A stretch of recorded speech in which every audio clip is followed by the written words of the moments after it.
there's a young man who's a construction worker. And he's working on the construction of a masjid, of a big grand mosque. And at the completion of the construction of this masjid, the Sultan who ordered the construction of the masjid, he wanted all of the construction workers to leave. And the reason is because his daughter had asked him, this is the princess, the Sultan's daughter, she made a special request that after the construction of this big, beautiful, grand masjid is finished, she wanted to be the first one to go into that masjid and pray 2 rak'ahs in the musalla with no one else there. So this was the request of the princess.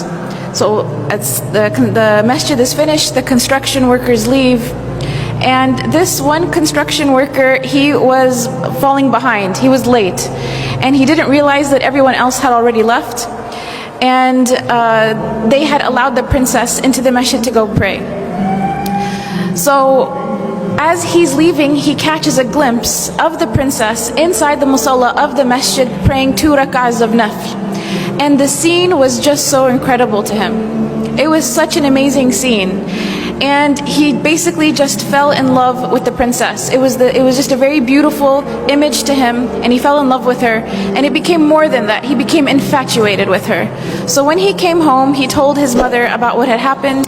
And he said, you have to go to the Sultan and ask for the princess's hand in marriage.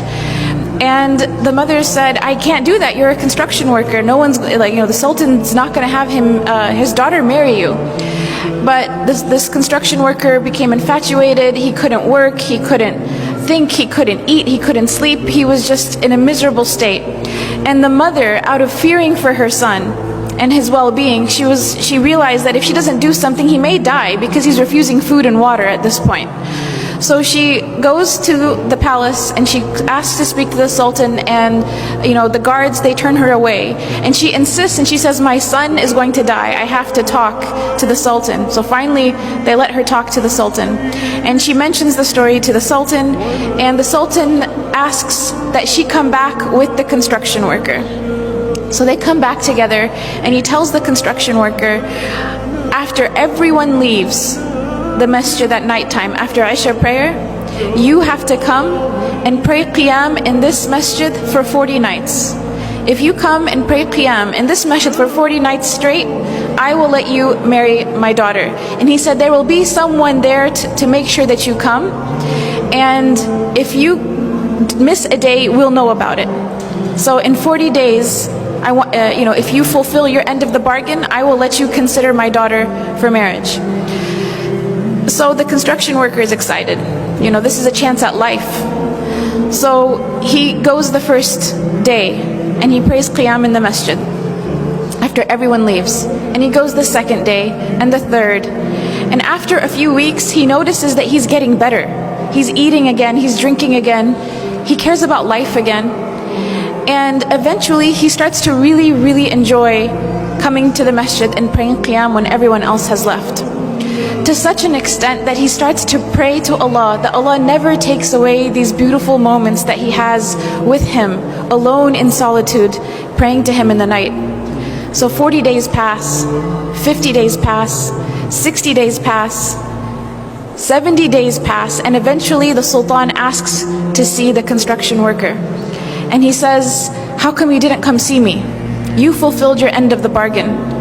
You prayed all 40 nights. We saw that you prayed. How come you didn't come and see me? And the construction worker turns to the Sultan and he says, before I saw your daughter, my heart was empty. And the first thing of beauty that my heart was exposed to was your daughter.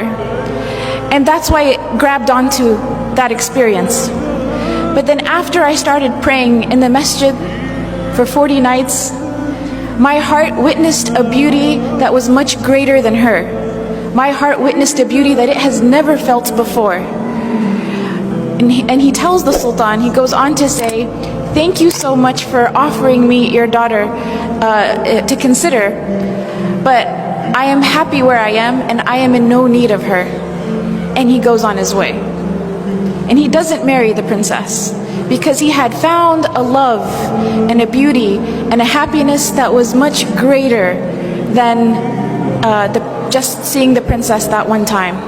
And this was the love of Allah subhanahu wa ta'ala. This is the beauty of a close relationship with Allah subhanahu wa ta'ala. This is something that only the one who has experienced it can really talk about it. And even if they were to try to talk about it, it doesn't do it justice.